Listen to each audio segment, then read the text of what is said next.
ஓலையில போன ஓனான எடுத்து வேட்டுக்குள்ள விட்டுட்டு இப்ப புத்துவே குறையிறேன்னா யாரு மேலாடா தப்பு? சும்மா இருந்திருக்கலாம்ல. இப்பயே ஜெயில போய் கிடக்க. ஜெயிலுக்கு போனதுக்கான காரணம் என்ன? இந்த வீடியோல பார்ப்போம். ஒண்ணு மட்டும் தெரிஞ்சுக்கிட்டேன். இந்த இதுக்கு நான் ஆல்ரெடி ஒரு வீடியோ போட்டிருந்தேன். அப்பதான் தெரிஞ்சிச்சு இந்த வீடியோ என் ஃப்ரெண்டு கூட எதுக்கு ஆரம்பிக்கிறாங்க. உனக்கு தெரியுமா மைவித்தியை பத்தி உனக்கு என்னடா தெரியும்? அப்பதான் தெரிஞ்சு நம்ம சுத்தி உள்ளே எவ்வளவு பெரிய முட்டா பேல்களா இருக்காங்கன்னு. சரி, இப்ப இந்த அப்ளிகேஷன் வேற பிளாக் ஆயிடுச்சு. இவங்க என்ன பண்ண போறாங்க? இருங்க, எல்லாத்துக்கும் இப்ப எல்லா பேரும் கதறிக்கிட்டு இருக்காங்க. இன்னும் கொஞ்ச நாள்ல இன்னும் கதறுவாங்க. இதுக்கப்புறம் என்னமா சொல்லுவாங்க, இந்த அப்ளிகேஷனை பிளாக் பண்ணனால என்னோட வருமானமே போச்சு, என்னோட குடும்ப சூழ்நிலையே பாதிக்கப்பட்டுருச்சுன்னு சொல்லிட்டு கவர்மெண்ட் மேல பழிய போடுவாங்க. ஆனா இந்த அப்ளிகேஷனை பிளாக் பண்ணது கவர்மெண்ட் கிடையாது. அவங்களே ஏதோ டெக்னிக்கல் இது அப்ளிகேஷன் அப்கிரேட் பண்றதுக்காக ஏதோ லூசுத்தனமா ஏதோ பண்ணி அதை கொஞ்ச நாள் ஸ்டாப் பண்ணி வச்சிருக்காங்க. ஆனா திரும்ப ஆக்டிவேட் பண்ணிட்டாங்க. இப்ப பாருங்க, இப்ப ஒர்க் ஆகிட்டு தான் இருக்கு. என்ன ஆச்சுன்னு பாத்துக்கிட்டீங்கன்னா, இந்த மைவித்ரியோட இந்த எம்டி இருக்காருல்ல, இவர் ஓனர் கிடையாது. இவருக்கு மேல ஒரு பெரிய டீமே இருக்கு.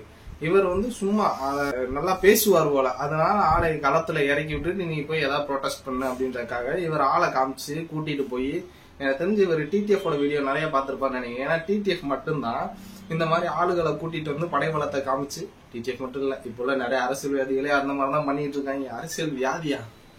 அரசியல்வாதிகள். மைவித்தியோட எம்டி வீரன் தன்னை மாவீரனாக உணர்ந்த தருணம் அப்படின்ற மாதிரி அவர் மனசுக்குள்ள நினைச்சிருப்பாரு போல. நினைச்சுக்கிட்டு அவங்களோட புள்ளிங்கோவை ஸ்ட்ரீட்ல இறக்கி விட்டு போராட்டம் பண்ணிருக்காங்க. எனக்கு என்ன ஒரு மன வருத்தம்னா, இது எந்த மாதிரி ஒரு கான்செப்ட்ல ஒர்க் ஆகுதுன்னா, இவர் என்ன பண்ணிருக்காருன்னா, இப்ப நம்ம வீடியோ போட்டிருக்கல, இது மாதிரி நிறைய பேர் மைவித்திரியை எடுத்து வீடியோ போட்டிருக்காங்க. இவங்க மேல கம்ப்ளைண்ட் கொடுக்கறதுக்காக கோயம்புத்தூர்ல உள்ள ஒரு போலீஸ் ஸ்டேஷன்ல போய் தலைவர் போய் கம்ப்ளைண்ட் கொடுத்திருக்காரு. போய் கம்ப்ளைண்ட் கொடுக்கவும் என்னாச்சு, சும்மா போயிருக்கணும்ல தனியா.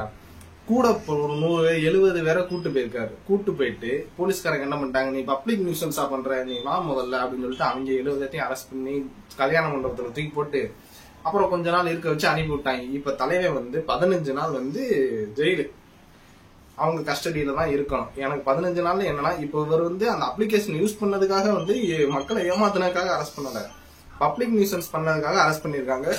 இன்னும் கொஞ்ச நாள் என்ன நடக்கும் தெரியுமா? இத இப்ப போலீஸ் கையில எடுத்துட்டாங்க. இனி நோண்டி நொங்கெடுத்து நீ என்னென்ன பண்ணிட்டு இருக்க, என்னென்ன திருட்டுத்தனம் பண்றேன்னு அவங்களுக்கே தெரிஞ்சிடும்.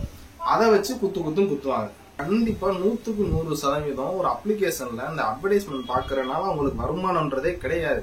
இது முழுக்க முழுக்க ஒரு ஏமாத்து வேலை. இது வேற ஒரு திருட்டுத்தனம் நடக்குது. அதாவது ஆளுகளை சேர்த்து விடுறாங்கல்ல, அவங்கள்ட்ட இருக்கிற காசை வாங்கி மெயினா வச்சுக்கிட்டு நீங்க வட்டிக்கு விடுறது மாதிரி சும்மா கொஞ்சம் கொஞ்சமா கொடுத்துருக்காங்க.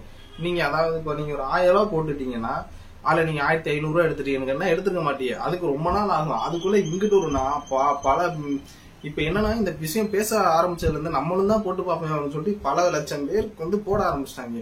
இதை எவ்வளவு பேர் ஏமாந்துட்டு இருக்காங்க. சோ இதுல என்ன ஆகுதுன்னா, எல்லாரோட காசை வாங்குறது அவங்க குறிக்கோள். இந்த மாத்திரை விற்கிறது, அந்த மாத்திரையை நாங்க வாங்கி வச்சு என்ன பண்ணேன், வீட்டுல ஒரு பேராசிட்டமால் கடந்தாலே சும்மா எடுத்து போட்டு செத்துடுறாங்க கொஞ்ச நாள்ல. இதுல இவ்வளவு மாத்திரையை நாங்க வாங்கி வச்சு என்ன பண்ண, அவனோட விதி தெரியுமா, வித்துடுறான். இவன் எவன் தலையிலேயே போய் அதை வித்துடுறான். மக்கள் எப்படி போனாலும் பரவாயில்ல, ஆனா எனக்கு காசு வந்தா போதும் அப்படின்ற மாதிரி மக்களோட மைண்ட் செட் இவங்க மாத்திட்டு இருக்காங்க. காசு தான் முக்கியம், காசு முக்கியம்தான். அதுக்காக அடுத்தவனை கொண்டு கூட நம்ம காசு சம்பாதிக்கலாமான்னா அது இப்பெல்லாம் பண்ணக்கூடாது. அது மிகப்பெரிய ஒரு தப்பு.